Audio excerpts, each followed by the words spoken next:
So about a month ago, I made a video on this channel with my character card predictions for Tomura Shigaraki in the My Hero Academia CCG.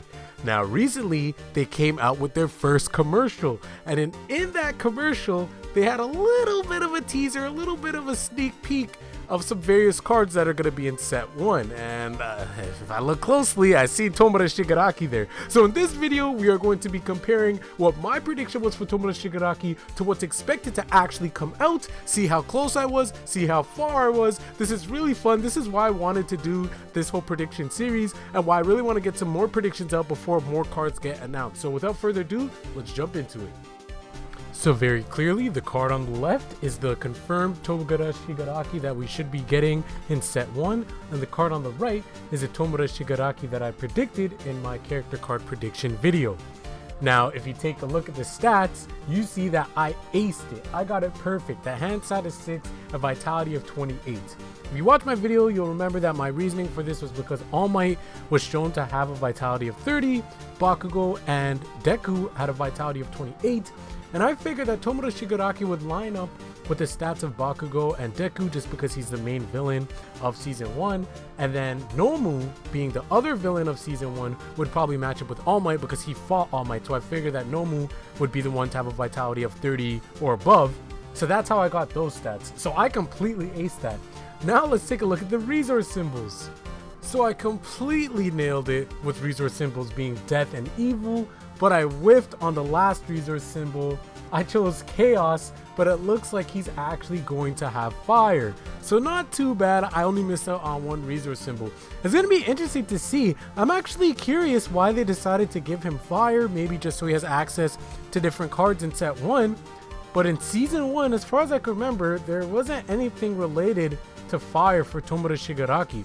I could be wrong, but again, I really don't think there's anything that really related to him back to fire. So maybe there's just certain cards, maybe there's playstyle that he can use and he wants access to those set of cards. That's why they gave him that, but that remains to be seen. Now let's get into the juicy stuff, the effect. So for me, I gave him 2 enhance effects, but instead they're deciding to give Tomura Shigaraki 2 response effects. So I whiffed there, but the effects, I'm actually pretty happy. I think I got pretty close. So let's take a look at his second effect. So his response is you have to commit Tomura Shigaraki, so you turn him sideways. After you completely block an attack, your enemy, your rival, has to destroy one of their ready foundations. So for me, my effect was you have to commit the card. So I got that part right. You have to turn it sideways, you have to commit. If this attack is blocked, destroy one of your opponent's foundations.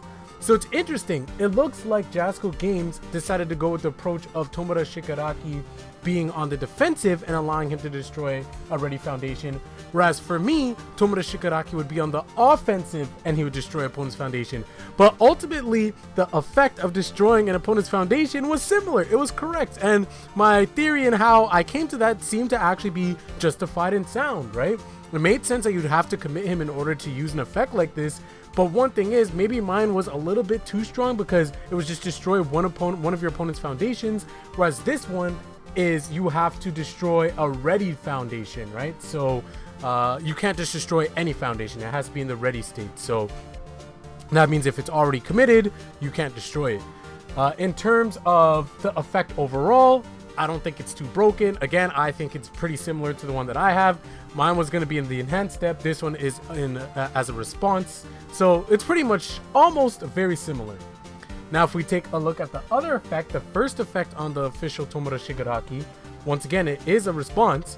This time, it's once per turn. After your non-throw attack deals damage, your rival loses 5 health.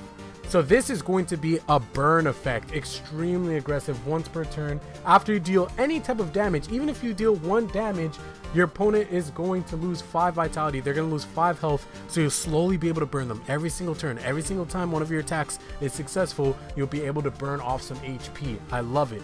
For me, mine was an enhanced step effect, as I mentioned, and you also had to commit him.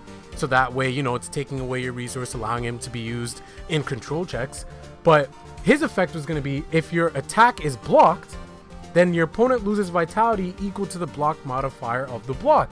So very similar, right? You're on the offensive end and your opponent is going to continue to lose vitality after that block step.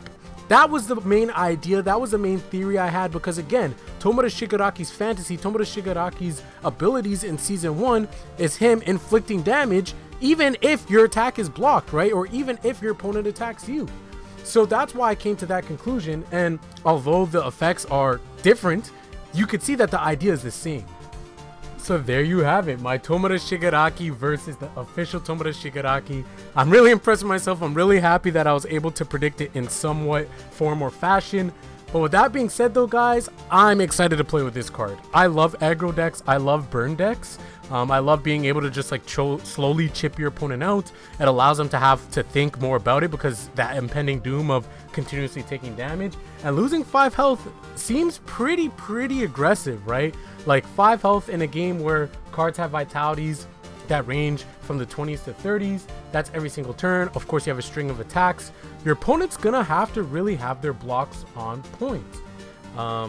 Of course, with Tomoda Shigaraki's first effect, it has to be non-throw attacks, which means that it has to be attacks that go through, because with throws, even if they're blocked, they take half damage. So you can't really cheese it that way, because that would be one way to cheese out some free damage, even if they blocked, and at that point there's no counterplay. So I understand that from a balance perspective, but I feel like this deck would be extremely fun to play, and this is definitely going to be one of the decks I'm building, one of the decks I'm playing. Of course, you guys know I'm going to be playing Bakugo, I'm going to be playing Kirishima, and stay tuned because I'm going to have a Kirishima preview coming up very shortly. So I'm excited for those two, but add Tomoda Shigaraki into the list. This is definitely going to be a deck that I'm playing. Stay tuned, guys, and I'll catch you later. Peace.